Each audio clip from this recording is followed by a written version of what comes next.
एक लोकतांत्रिक देश में रहते हैं जहां हर शख्स को आजादी है। हर आदमी का अधिकार है कि वो अपना और अपने परिवार का ख्याल रखे, उसके लिए आजीविका कमाए, साथ ही अपने परिवार को बढ़ाने का अधिकार भी है। उसका अपना ज़ाती फैसला होता है कि वो कितने बच्चे पैदा करता है।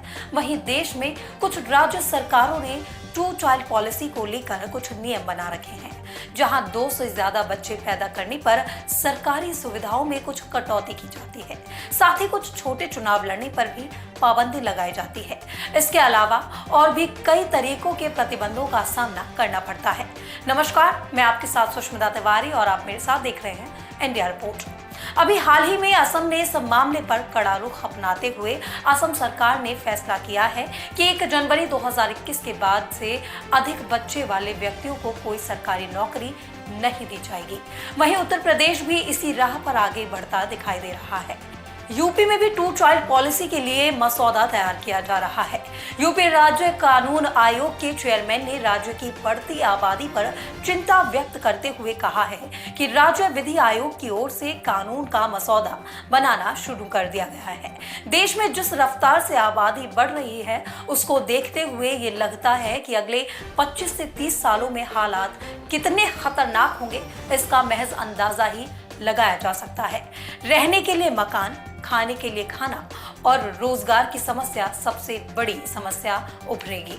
खाने के लिए हम पर्याप्त अनाज पैदा नहीं कर पाएंगे, ना ही इतनी बड़ी आबादी के लिए शिक्षा की व्यवस्था हो पाएगी और ना ही मेडिकल कॉलेज, हॉस्पिटल, रेल, सड़क, दफ्तर, कारखाने की भारी दिक्कत भी सामने आ सकती है। देश के कई राज्यों ने टू चाइल्ड पॉलिसी को लेकर कदम आगे बढ़ाए हैं। आइए एक नजर डालते हैं उन राज्यों पर। उड़ीसा में 2 से अधिक बच्चों वालों को अर्बन लोकतंत्र बॉडी इलेक्शन लड़ने की इजाजत नहीं है। बिहार में भी टू चाइल्ड पॉलिसी है, लेकिन सिर्फ नगर पालिका चुनाव तक सीमित है।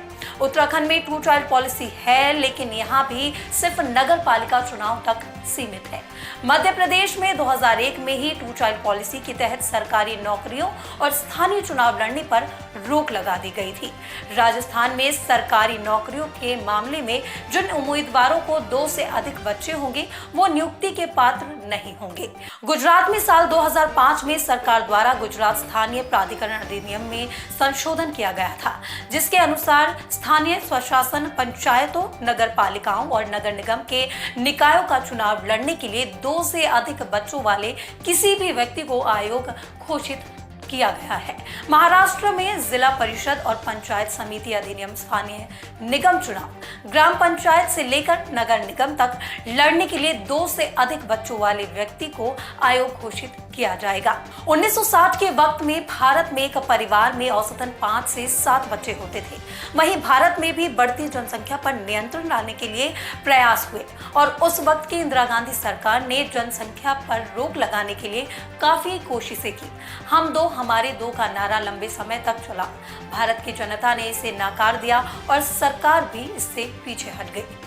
अब बात करते हैं चीन की टू चाइल्ड पॉलिसी। दुनिया में सबसे ज्यादा आबादी वाले देश चीन में 1 चाइल्ड पॉलिसी ने वहां जनसंख्या में भारी विसंगतियां पैदा कर दी। इस नीति के कारण चीन की आबादी में एक और 60 वर्ष से अधिक उम्र के लोगों की संख्या अधिक हो गई। वहीं दूसरी ओर युवा और वर्किंग लोगों की संख्या तेजी से कम हो गई, जिसके कारण कामगारों की कमी हो गई और उसके कारोबार और उसकी इकोनॉमी पर इसका असर पड़ने लगा। इसको देखते हुए चीन ने 2016 में परिवारों को 2 बच्चे पैदा करने की अनुमति दी, पर इससे भी बहुत ज्यादा फर्क नहीं पड़ा। अब साल 2021 में चीन ने 2 बच्चों की कड़ी नीति को समाप्त करते हुए घोषणा की है कि वह अब हर जोड़े को 3 बच्चे पैदा करने की अनुमति देगा। ये फैसला तब लिया गया जब हाल ही में चीन की जनसंख्या के आंकड़े सार्वजनिक किए गए थे, जिसमें साफ हुआ कि उसकी जनसंख्या बीते कई दशकों में सबसे कम रफ्तार से बढ़ी है। अब हमें अपनी जनसंख्या को बढ़ाने से रोकने के लिए क्या किया जाना चाहिए? हमने कुछ राज्यों में टू चाइल्ड पॉलिसी के तहत 2 से अधिक बच्चे पैदा करने पर रोक के कुछ अधिकार छीने हैं, पर यह काफी नहीं है। हम जो भी पॉलिसी बनाए हुए हैं पूरे देश में लागू होनी चाहिए।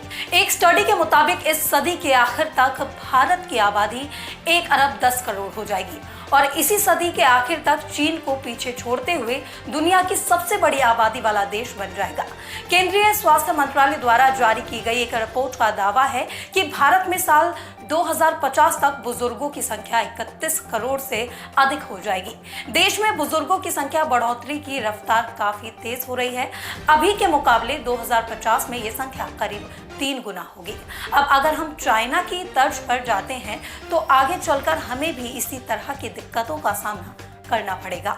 आगे चलकर देश में सिर्फ बुजुर्ग ही बुजुर्ग दिखाई देंगे, युवाओं की संख्या कम हो जाएगी। फिलहाल इस वीडियो में मेरे साथ बस इतना ही। आगे की ऐसी और तमाम अपडेट से जुड़े रहने के लिए बने रहिए मेरे साथ और देखते रहिए इंडिया रिपोर्ट।